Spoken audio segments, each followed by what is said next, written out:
Pemirsa, Menko Polhukam Mahfud MD angkat bicara terkait aplikasi Peduli Lindungi yang dituding melanggar HAM. Mahfud menegaskan Peduli Lindungi dibentuk untuk melindungi masyarakat.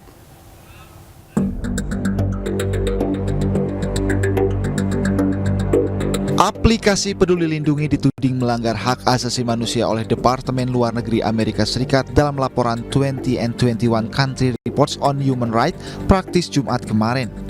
Aplikasi Peduli Lindungi yang digunakan untuk melacak kasus COVID-19 disebut melanggar HAM, terutama terkait dengan privasi data penduduk. Namun Menko Polhukam Mahfud MD menegaskan aplikasi Peduli Lindungi digunakan untuk melindungi masyarakat. Ia juga menyebut Indonesia lebih baik dari Amerika Serikat dalam penanganan COVID-19. Tak hanya itu, mantan Ketua MK ini juga menyoal pelanggaran HAM yang dilakukan Amerika Serikat. Amerika disebut lebih banyak melanggar HAM dibandingkan Indonesia. Kementerian Kesehatan melalui juru bicaranya Nadia Tarmizi mengatakan tudingan melanggar HAM itu tidak mendasar. Nadia pun mengajak masyarakat agar membaca laporan asli dari US State Department tersebut. Nadia menjelaskan, Peduli Lindungi berfungsi sebagai alat pencegahan pasien COVID-19 dan warga yang berisiko berkeliaran di tempat umum. Menurut Nadia, selama periode 2021 hingga 2022, Peduli Lindungi sudah mencegah lebih dari 3,7 juta orang dengan status merah atau belum vaksin lengkap memasuki ruang publik. Dari Jakarta, Tim Liputan iNews melaporkan. Ya, lalu bagaimana tanggapan pemerintah terkait aplikasi Peduli Lindungi yang dituding melanggar HAM? Untuk mengulasnya, sudah bergabung bersama kami Menko Polhukam Mahfud MD. Assalamualaikum, selamat sore Pak Mahfud, apa kabar? Selamat sore, Davi dan Safa. Ya, selamat sore Pak. Baik, yuk. Ya Pak Mahfud, apa tanggapan pemerintah terkait aplikasi Peduli Lindungi yang dituding mengandung pelanggaran HAM? Ya kalau kita sih namanya itu informasi kan dari Kemlu Amerika, ya nggak apa-apa gitu. Kita imbangi saja bahwa informasi-informasi seperti itu kan laporan sepihak.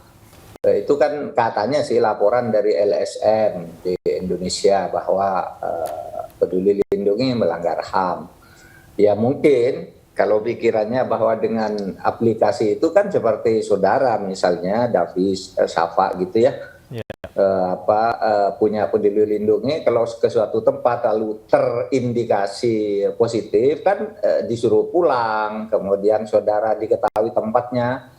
Karena dari aplikasi itu kalau saudara sedang berada di mana dan itu ada virus melekat gitu, itu akan diketahui dengan aplikasi itu, lalu itu dianggap melanggar hak-hak pribadi.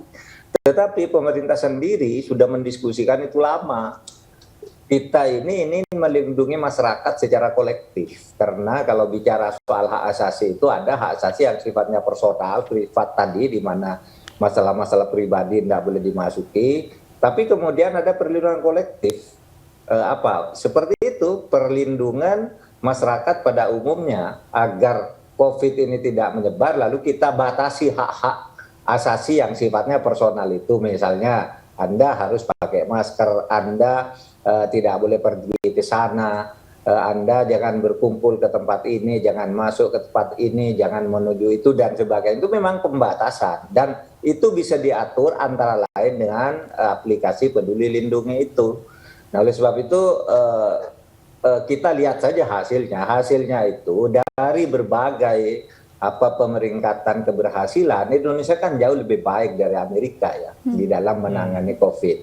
Ya, misalnya dari Lowy Institute di Australia itu meletakkan Amerika justru ada di bawah sekali penanganan COVID-nya itu bersama Iran, Brasil, Kolombia gitu. Amerika ada di 5 terbawah.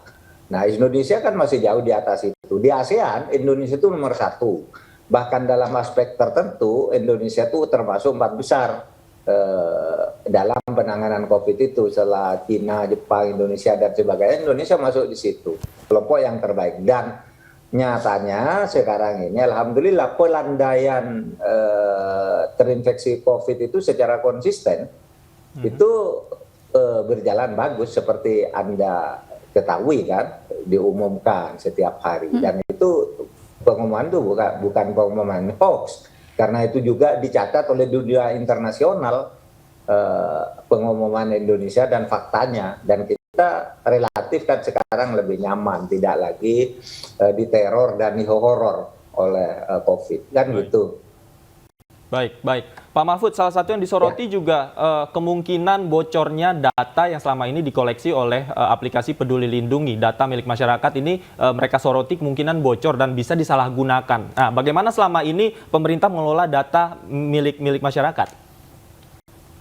Ya, kita sudah punya sistemnya ya untuk melindungi itu. Kalau bocor-bocor itu mungkin saja terjadi dan mungkin itu yang menjadi bahan laporan. Tetapi seperti kita tahu bahwa berita kebocoran itu udah lama sebenarnya. Sebelum musim COVID saya kira udah lama ada data-data bocor itu. Dan itu terjadi sebagai risiko di mana-mana ya muncul. Dan itu terus kita perbaiki. Dan sekarang kita ini sedang juga memproses undang-undang perlindungan data pribadi. Karena ada isu kebocoran itu, isu pencurian data-data pribadi. Tetapi bocor secara umum tidak ada kaitannya dengan Peduli Lindungi ya. Itu risiko umum dari setiap aplikasi, dari penataan sistem digitalisasi kependudukan kita. Ya, jadi setelah ini apakah pemerintah akan langsung merespon laporan ini kepada pembuat laporan di Amerika Serikat, Pak, untuk menjelaskan bahwa tidak ada pelanggaran HAM di aplikasi ini?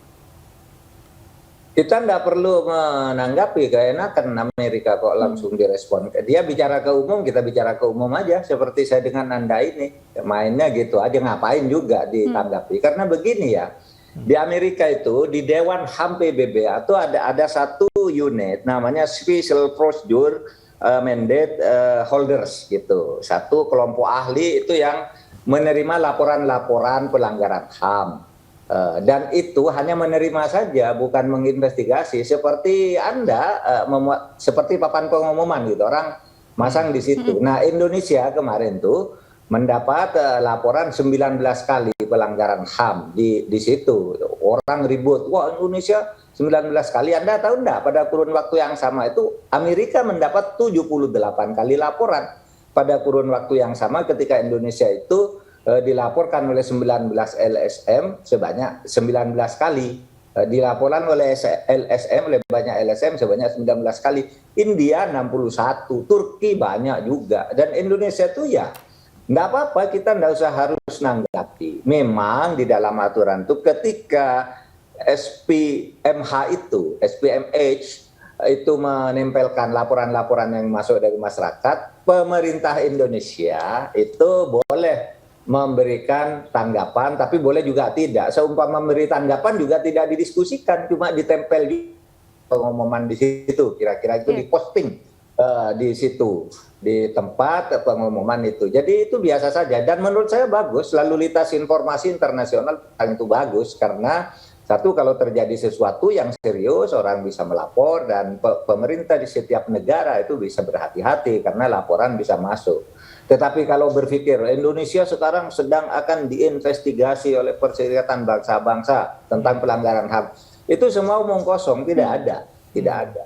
Karena untuk itu harus saja sidang Dewan HAM PBB, kemudian Indonesia setuju dan disetujui kapan dan dalam hal apa gitu. Ini kasusnya yang spesifik nggak ada. Yang kasihan saya rakyat-rakyat yang tidak ngerti apa-apa itu. Di Papua kemarin kan 6 bulan lalu sudah dibentuk panitia penyambutan Dewan HAM PBB karena katanya Indonesia diketahui melanggar 19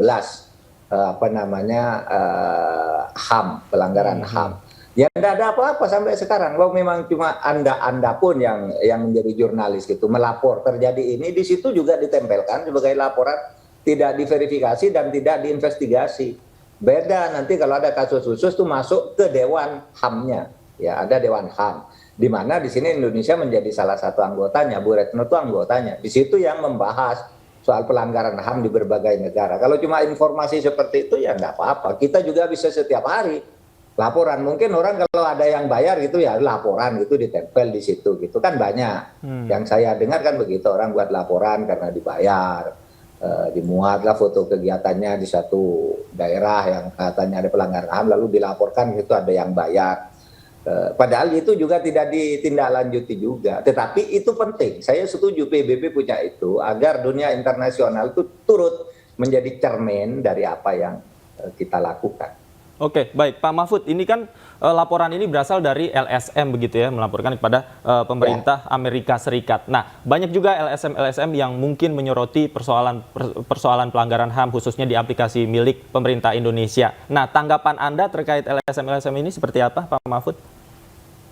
Ya, biarin aja gitu. Kan nanti adu data. Kalau LSM itu kalau dituruti semuanya salah. Misalnya kemarin katanya ya ada pelanggar rencana pembangunan di sebuah daerah penambangan di Wabo gitu. Wah, yang terlibat ini itu gitu. Saya panggil tuh karena itu kan menjadi fokus juga sebuah majalah cukup besar. Kemudian menjadi isu di medsos gitu.